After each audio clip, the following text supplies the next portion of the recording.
Hi, this is Kim, and welcome back to Women Learning Tech Create a Website. If you've been following along live, you know that I'm a couple days late with this installment, and I apologize. But we're in session 4, and we're going to be looking at search engine optimization as well as testing and launching your website. I also just had my last live and local class last night and just was so pleased with the progress. Everybody had a website well on its way, and some had even tested and published. So I think that was really great, and many of those women actually want to start meeting up live and local at a monthly meetup. So I'm just couldn't be more pleased with how that went. I'm hoping you're getting something out of this experience as well. So I'm going to be sharing a couple of other videos with you. One is from this Google engineer about search engine optimization. And in a nutshell, with Weebly, what you're going to want to do is just make sure that any text that you imagine somebody's going to type into a Google box to search, you want to make sure that text is somewhere on your website. And it can be on one page. It's better if it's on multiple pages. So for instance, with my website on Teen Tech Girls, I try to make sure there's lots of references to technology and girls and getting interest, things like that. So you just want to make sure, again, any keywords you think that somebody's going to use to find your site, you're actually using on your website. There are other website template editors like Wix, for instance, that are much more image heavy. And the thing you need to just be aware of is if you're doing a website with a lot of images, and using Flash, although Flash is kind of going away now, but very image intensive or video intensive, those things are not searchable by search engines. You know, they can only go through with their spiders. That's what the piece of software is called that goes through a website and gathers up keywords. They can only do that with text. So that's why it's important that there's some text on your website. And again, you want to make sure that it's got keywords that you think folks are going to be looking for. There's a couple of other areas under setup that you can add some more keywords, and you want to make sure that you have your title and description well in hand, because those are the things that actually show up on the search results in Google. And I will actually create a video and take you through those steps. The other thing we want to talk about is testing. So there's really two types of testing. There's functional testing and usability testing. And functional testing is just where you're making sure that your site works, that all the links are working, that you have, spelled everything correctly, that things are laying out the way you want them. If you were creating a website from scratch, you would also want to make sure that you're testing on all the different platforms that there are, browsers that there are, like Chrome and Internet Explorer and Mozilla Firefox, Safari. Those are the big ones, I think.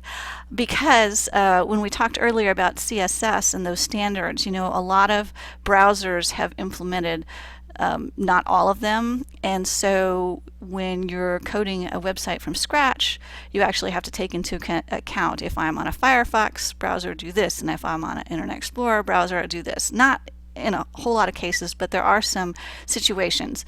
Hopefully Weebly will handle all that for you under the covers and you don't need to worry about it, but you might just want to take a look at your website on different browsers and see if you notice anything strange going on.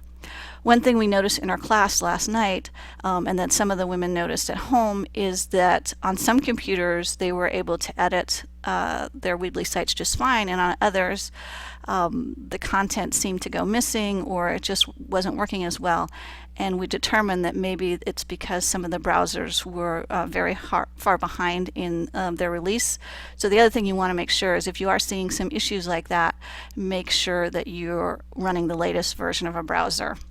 And depending on what version of an operating system you're on, if you're on a very old operating system, then you might not be able to upgrade to the latest version, and that could be a problem. So, you're just running into problems, especially with different versions that developers everywhere run into, and sometimes you have to make a choice of, well, are enough people on the latest version that I'm okay with my site not working as well on older versions, and that's just something that all developers have to make a call on.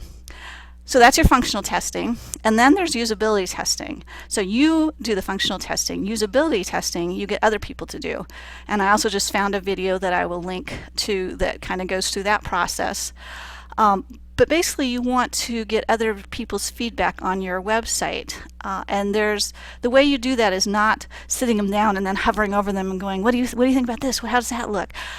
You want to actually kind of stand back and let these users just try to find things. You might prompt them to, hey, can you see where to check out? Or can you see where a particular thing is? Maybe if it's not on the home page, see if they can find these items that you know are on your website that you want your users to be able to find. It's also great to kind of have them talk out loud about their thought processes, why they chose certain links versus other links, or navigations versus other navigation.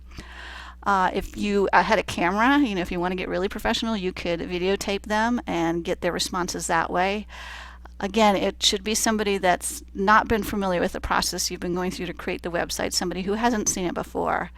And you need to have a little bit of thick skin about it when you get feedback that says this is confusing or I'm lost here. So you definitely need to take that into consideration when you're doing usability testing. But you'll definitely get some great results because you'll actually be having users try things out, and you'll see where they're struggling and you'll be able to improve that. So it's really a great idea to do.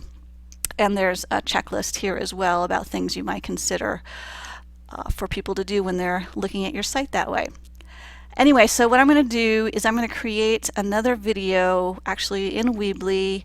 I'm going to take you through publishing and also just some tips and tricks for using some of the features of Weebly so that everybody gets comfortable with that. So I really look forward to seeing your works in progress, and we'll be back soon. Bye.